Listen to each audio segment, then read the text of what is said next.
As you know, we are broadcasting this week from the Democratic National Convention, where we have organ music playing now, which may mean that there's a wedding or a funeral about to take place. Perhaps there are those who would argue that a convention can be either or both. Joining us now is someone who has attended many conventions. Tim Carney is senior political columnist with the Washington Examiner. He is also author of the books The Big Ripoff and Obamanomics. He comes to us from the right side of the spectrum, but as I understand, not a Trump supporter. In any case, Tim, thanks for coming on the show. Thank you for having me. You bet. So, okay, you were at Cleveland this year, right? First impressions, difference between that convention and this one? Well, I expected this one to be a lot more normal. Because, I mean, that one, from my perspective as a reporter, the first thing was that I was surprised how much kind of pro-Trump unity there was in general. There were fights over things like the rules and the platform that happened on the floors, and the Republican leadership kind of quashed any dissent on that. That was the anger, but a lot of that wasn't even from the Never Trump crowd. It was just from party activists who wanted more power in the grassroots. And then when Ted Cruz went on stage and said, "Vote your conscience," that was the most remarkable moment in the 7, now 8 political conventions I've attended. The boos came cascading down. People were yelling at the booers. Booers started yelling back at them. Cruz tried to talk through it. I had never experienced sort of discord of that level until I came here to Philadelphia and people started booing every mention of Hillary Clinton's name. So more boos in the last 5 days of conventions than in my previous 20 years covering this. Well, that gets to exactly the question I was about to ask you, which is kind of the inverse of it. And I always say that I always point out that I was Bernie Sanders' writer for a year. So with that in mind, Bernie did, by contrast to what Ted Cruz did, a very conventional in many ways endorsement of the candidate. He highlighted their differences, but he said you should go out there and vote for Hillary Clinton. And in this case, to the extent that there were boos, they were to a certain extent directed toward that sentiment. How would you compare the two levels of expressions of discontent against Ted Cruz and against the idea of supporting Hillary Clinton on behalf of Sanders supporters here? Well, the booing was a majority of the crowd, or it was about half of the crowd in Cleveland against Cruz. Here, it was definitely a minority. If you take the 45% of delegates who are Bernie delegates, I don't even think half of them were booing. I mean, I was there on the floor for some of it, and you would look and you would see Clinton people applauding for certain lines, most Bernie people sort of sitting on their hands, and a minority of them booing. The fact that it was so loud, that the first one was during the invocation. I mean, Democrats booing during a prayer sort of feeds into a lot of the conservative stereotypes of these guys, right? But so that the fact that they tried to keep it now up listen, throughout people worship in their own way. In their own way. I'm not going to judge. Judgment. Right. But that they tried to keep it up throughout the night. That was really the sign that these guys are not accepting it. While in Cleveland, remember, they were booing the guy who wasn't accepting the nominee. Right. They even booed Bernie. And yesterday afternoon, before the convention spoke, I was at an event at the Pennsylvania Convention Center, which is not where the convention is, confusingly. But I was there, and when Bernie said, we must, after a long, good, progressive speech, he says, and we must defeat Donald Trump, I heard somebody behind me say, oh no, here we go. And he says, you have to vote for Hillary Clinton. At that point, there was booing. Bernie supporters were jumping up on their seat, yelling at him, take it back, take it back. So he was getting booed by his own people for, I mean, as one supporter put it to a colleague of mine, he started a revolution, but that doesn't mean he can end it. So that's the difference, is these people really have a fire that they're carrying at least into day 2. Yeah, it's fascinating. Or you could say he started a revolution, but there are some differences of opinion about the tactics to be pursued in that revolution.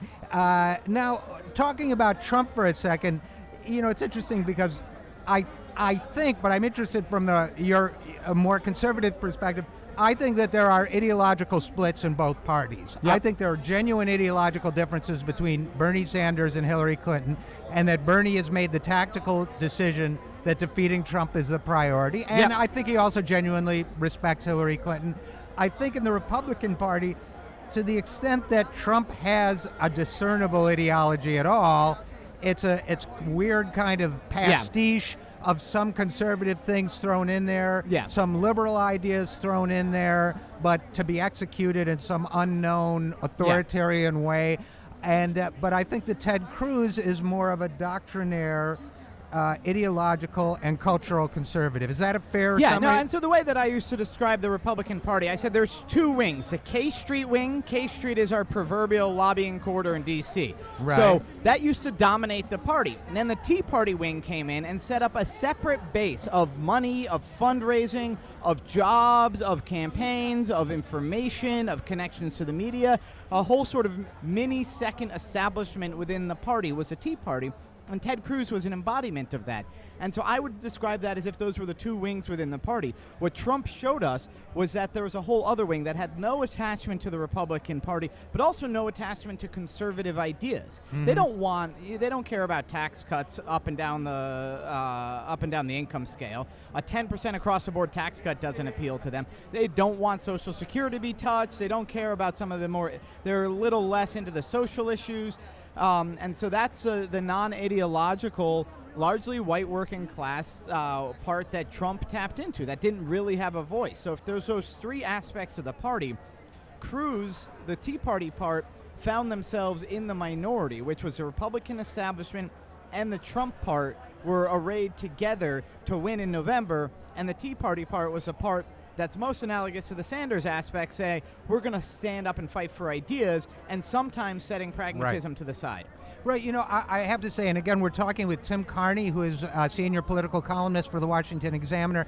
I have to say that it's close to my own analysis, and I do think that what Bernie Sanders wants to do, what he's seeking to do, what his followers are seeking to do, is in effect a Tea Party of the left. Yes, and that upsets some of my friends on the left when I say that. But he really said it doesn't bother me. He's going to transform his campaign organization into an institution that does what the reviled groups on the right do, which is try to primary, maybe not incumbent, but probably incumbents. Possibly. Primary incumbents, win open seat primaries, get these people elected, but then that also acts as an enforcer, right? Right. Then when you're in office, you're thinking, oh, wait, I don't want Bernie World coming after me in a primary, so while the lobbyists are threatening me with this, Bernie World is threatening me with this. That's how it's worked in the Republican Party, to have a new center of power, which frankly means money, and Bernie understands that. You know, there's something that I wonder if you're with me on this, given that we come from different sides of the ideological perspective, the key word being ideology. Yep. Somewhere along the last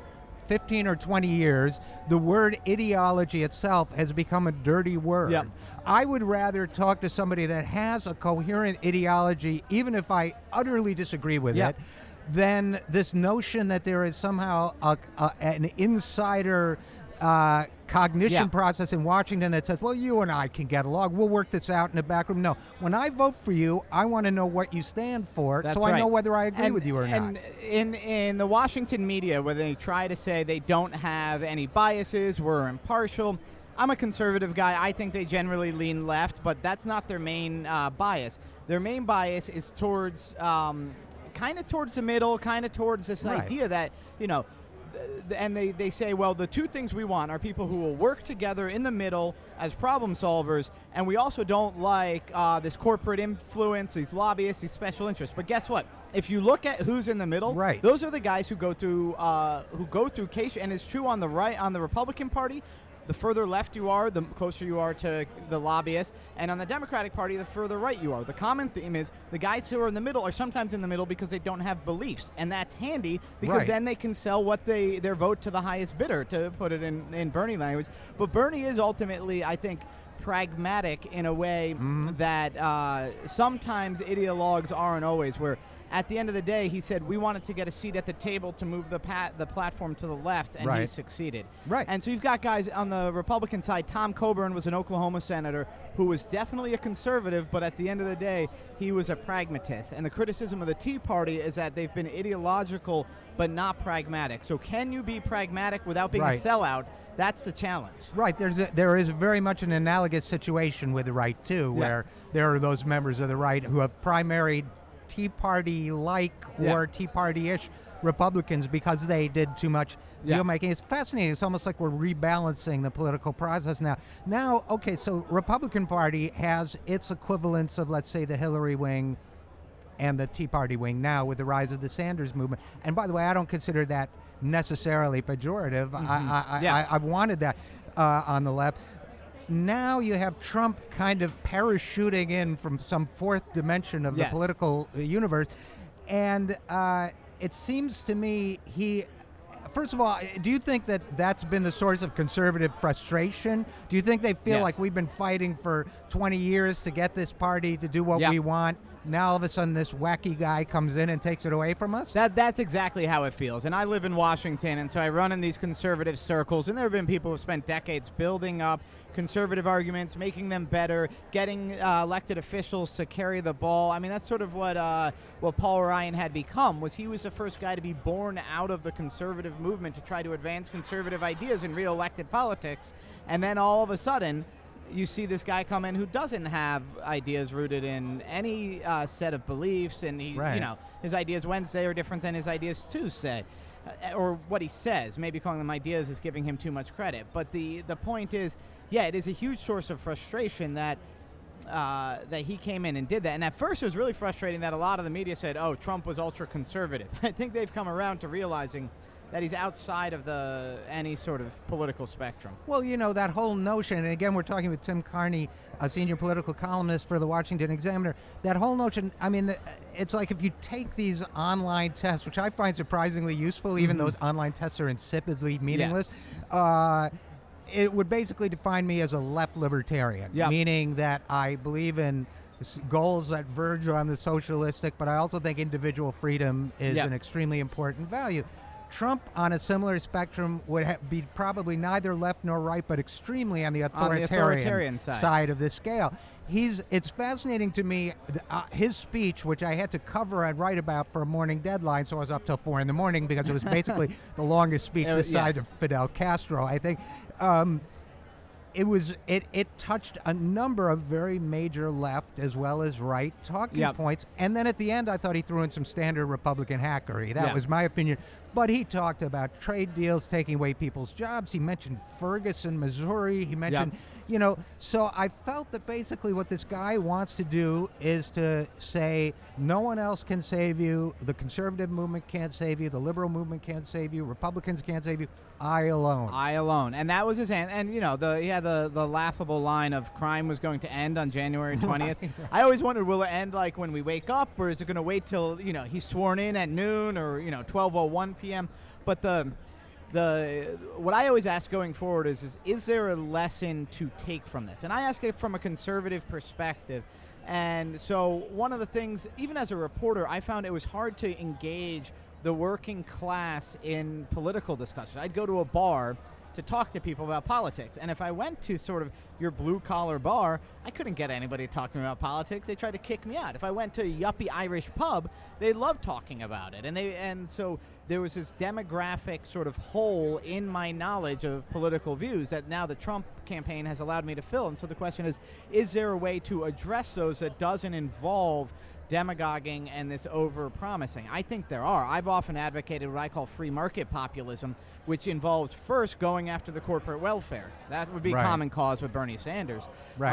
After that, there'd be a lot of disagreements with the left, but first go after corporate welfare and other things like that try to put conservative ideas to work to address these problems. I think the Democrats are having the wrong response to Trump when Trump says there's all these problems in the country, and you have Hillary Clinton and every speaker but Elizabeth Warren last night basically saying, oh, come on, America's great, which sounds like, hey, you people stop complaining that your life isn't going well. Right. Well, the people that I grew up with in Utica, New York, in the Rust Belt, life isn't that great. Yeah. And I think that was what made Bernie's message resonate. Yep. Bernie, by the way, was itching to go after Donald Trump. He would have loved to match up against Donald Trump. So where do you see this going from here? We've got Hillary. You and I are talking on Tuesday. Hillary is going to accept her nomination on Thursday. Then it's her against Trump. You got any vibe about where this is going to go from there? When you look at the polls and you see Trump ahead or Trump behind or Trump even, the one constant is that Trump is at 44% or below. Uh-huh. So I don't think there's much anyone can do to change that. I hesitate to say he has a ceiling because reporters have been saying that all year. I haven't. I think he's hit his ceiling about 44%. So the question is, can Hillary get people to like her? That's a really heavy lift. She's going to do it at this convention. They're probably going to have a movie that tries to humanize her, that tries to make her not look like this calculating politician who has been trying all her life by any means necessary to become president. That's not going to be an easy thing to convey. But can she elevate herself significantly above the 45%? That's what I'll be looking for. Or can she frighten people so much that they're willing to overlook their distrust or dislike or whatever if they continue to have it? Yeah. Are they willing to say, as P.J. O'Rourke said, she's horrible, but she's horrible within normal bounds? That's actually not a bad description. Yes. I've recommended the slogan "resigned" to Hillary instead of, but they didn't take it. They didn't take it. Pat, get those signs passed around the floor tonight. Yeah. All right. Well, listen, it was great talking to you, Tim Carney, senior political columnist for the Washington Examiner. You're welcome back anytime. Hey, thanks you for having me.